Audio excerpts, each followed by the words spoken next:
আসসালামু আলাইকুম রহমতুল্লাহি ওয়াবারাকাতুহু। প্রিয় চাতুর্বাসী, দেশ কিংবা প্রবাস জীবন থেকে আজকের আমার এই ভিডিওটি যারা দেখতেছেন আপনাদের সকলকে জানাই আন্তরিক শুভেচ্ছা এবং স্বাগতম।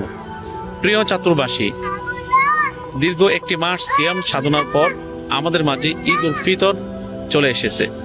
আসলে ঈদ উল ফিতর তো তাদের জন্য যারা একটি মাস রোজা রেখেছেন, ইফতার রেখেছেন, তাদের জন্যই শুধু আজকের এই ঈদ। সম্মানিত আমার দিনী ভাই ও বোনেরা, তো আজকে আমরা যারা একটি মাস সিয়াম সাধনা করেছি মহান আল্লাহ রাব্বুল আলামিনের সন্তুষ্টি অর্জনের জন্য, আমরা যারা সিয়াম এবং ইফতারি শেষ করেছি, এর মাঝে চলে এসেছে আমাদের পবিত্র ঈদ উল ফিতর। আমরা ঈদ উল ফিতরটুকু, এই ঈদটুকু আমরা উপভোগ করব সবচেয়ে ভালো হয় আমরা ইবাদতের মধ্য দিয়ে।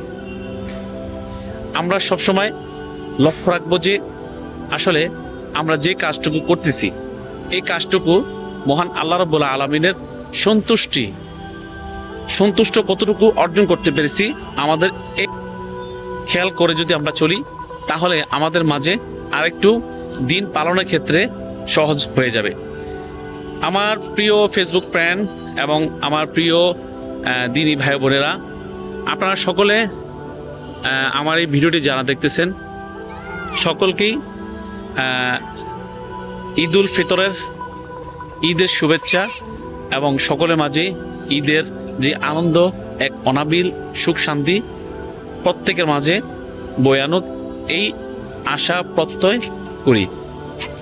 প্রিয় আমার ফেসবুক ফ্রেন্ড এবং দিনী ভাইরা, আমরা এই ঈদে শুধু নিজে একা করব না, আমরা গরিব, পাড়া প্রতিবেশী এবং ফকির মিসকিন তাদেরকে সহ নিয়ে, তাদেরকে সহকারে আমরা এই ঈদটুকু উদযাপন করব।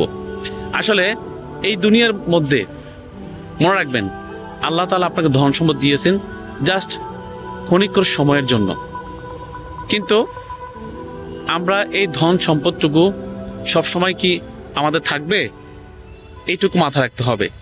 প্রিয় ছাত্রবাসী, আমি আপনাদের মেসেজ দিতে চাই, আমরা যাদের অর্থ এবং স্বাবলম্বী আছেন, আপনারা সকলেই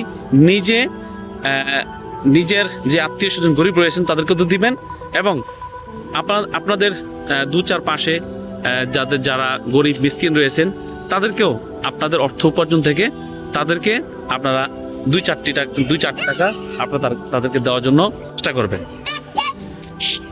তো আসলে আমরা যা কিছু করব এগুলো সব মহান আল্লাহ রাব্বুল আলামিনের সন্তুষ্টি অর্জনের জন্য। তো আমার ফেসবুক ফ্রেন্ড, আজকে এখানে শেষ করছি। আল্লাহ হাফেজ।